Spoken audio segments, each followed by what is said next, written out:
உயரம் எடுத்ததில் தையலுக்குலாம் எதுவுமே சேர்க்கலை, அப்படியே நாங்கள் வச்சுக்கிட்டோம். அகலம்ல பாவாடை அகலம் பார்க்கல, சீட்டோட அளவை 8 துண்டு பாவாடை.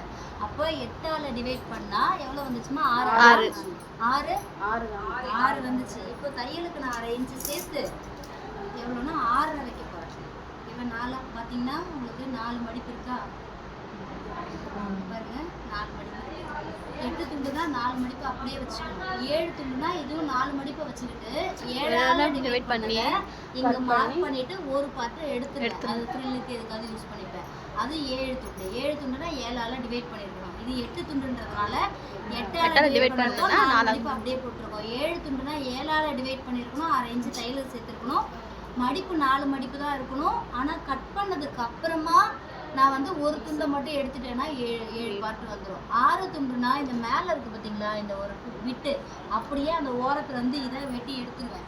எடுத்ததுக்கப்புறமா இங்கேருந்து இந்த சீட்டோட சுற்றளவு டிவைட் பண்ண அளவும் சீட்டோட சுற்றளவு எடுத்து டிவைட் பண்ண 6ஆல் டிவைட் பண்ண அளவே எடுத்து நான் மார்க் பண்ணி கட் பண்ணிப்பேன். ஓகேவா? புரிஞ்சுதா? 6 துண்டு 7 துண்டு 8 துண்டு இவ்வளோதான். அந்த இதை மட்டும் நீங்கள் கவுன்சிட்டிங்கன்னா போதும்.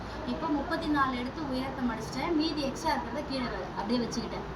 இப்போ இங்கேருந்து அந்த சீட்டோட சுற்றளவு எடுத்து 8ஆல் டிவைட் பண்ண அளவு 6, தையலுக்கு ஒரு 1/2 இன்ச்சு சேர்த்து 6. அதே மாதிரி அப்படியே இந்த சைடு ஆப்போசிட்டில் வேறு இந்த அகலம்லாம் எதுவுமே பார்க்க வேணாம். அப்படியே இந்த சைடில் ஆப்போசிட்டில் ஒரு 1/2 இன்ச்சு அந்த எக்ஸ்ட்ரா தையலுக்கு சேர்த்து 6. இங்கேருந்து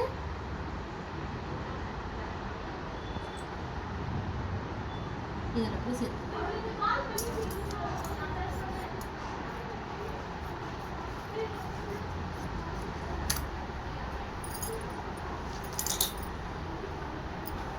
துணியை நவுத்தக்கூடாது, நீங்கள் தான் சுற்றி போகணும் கட் பண்ணுறதுக்கு.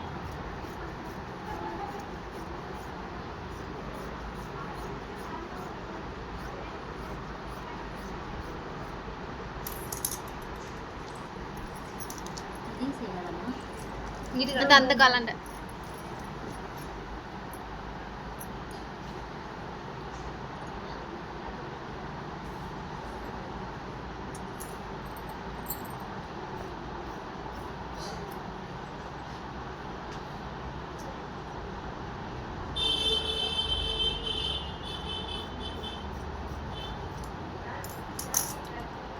இப்போ பார்த்தீங்கன்னா எத்தனை துண்டு வந்துருச்சு?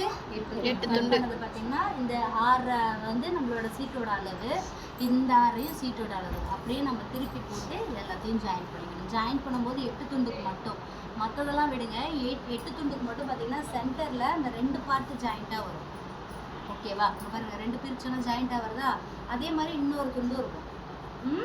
இதை ஜாயின் பண்ணும்போது மட்டும் இந்த சின்ன துண்டுக்கு நேராக இந்த பெரிய துண்டுக்கு சைடில் 2 பக்கமும் சின்ன துண்டை ஜாயின் பண்ணணும்.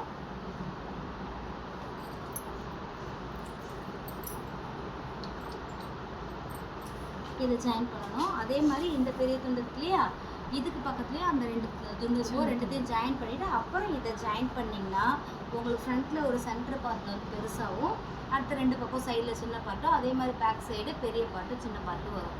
7 துண்டுக்கு அப்படிலாம் கணக்கில்லை. ஏன்னா அதில் நம்ம ஒரு சைடில் தான் நம்மளால் இப்படி ஜாயின் பண்ண முடியும். எப்படி வேணால் அப்படி ஜாயின் பண்ணிக்கோங்க. 6 துண்டுக்கும் எந்த கணக்கும் கிடையாது. கிராஸில் தான் பண்ணணும், ஸ்ட்ரெயிட்டில் தான் பண்ணணும் அப்படி கிடையாது. கண்டினியூவாக ஜாயின் பண்ணிட்டே வந்துடலாம்.